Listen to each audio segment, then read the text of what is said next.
Hi everyone, welcome to the first episode of Beat Breakdown.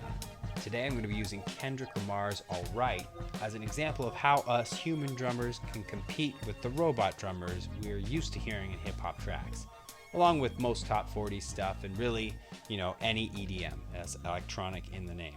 So what's the primary advantage that the robots have over us meatheads? Well, we don't have an internal digital clock. We don't have a frame rate per se in our heads. So how do we compete with a robot that has a clock inside of it? There's a few different ways, but the general principle is the more brain power that you dedicate to your internal clock, the more stable it will be. So for example, you can focus harder on the clock. That's one way of doing it. Focusing in on the tempo and the pulse can really tighten up your playing. Or we can count, although that can get a little bit overwhelming, especially when the music starts getting pretty complicated. There's one more trick I'm going to discuss with you today, and it's basically just dedicating more of your limbs to the internal clock. But we'll get to there. First, let's take a look at this beat. So you can see it in pieces here on my ancient version of FL Studio. And the three main components are, as per usual, hi-hat, snare drum, and kick drum.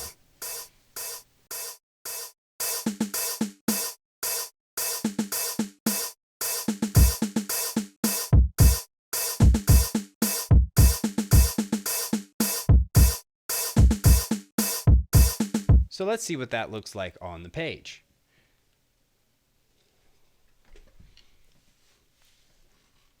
And if you're going to translate those samples into human hands, here's how it goes.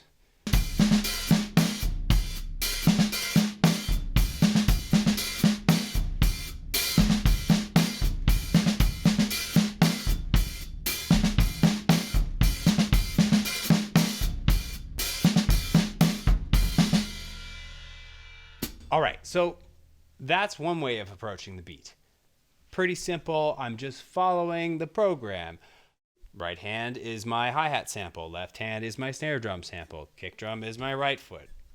Just like a robot would do it. But the trick we're going to employ is simply just add a little bit more fidelity to the right hand's timekeeping.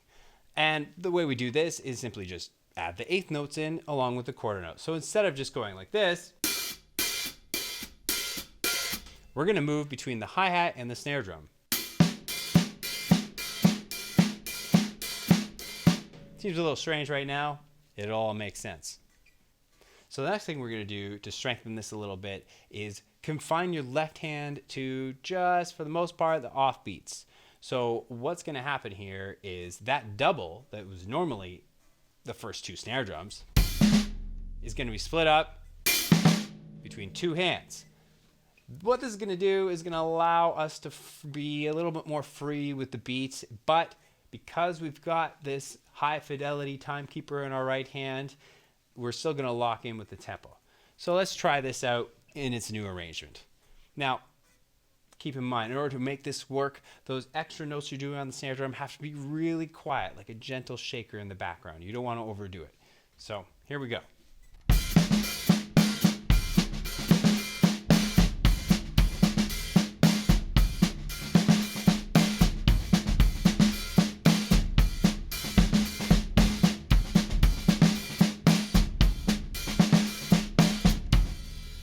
So you can see that adds a lot more opportunity for ghost notes and funkiness.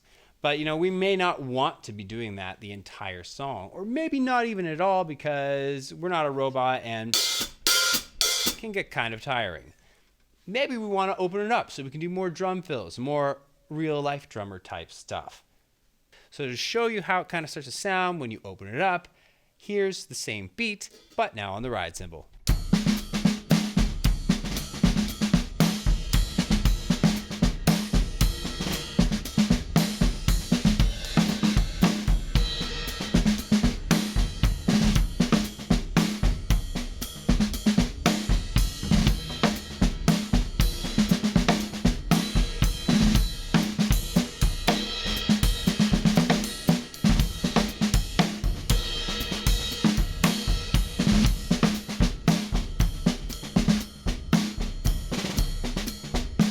So you can see how that is a lot more funky. So this is how we can beat the robots and keep the funk in human hands. If you like what you hear, please click subscribe, maybe ring the bell so you get notifications, and give her a like.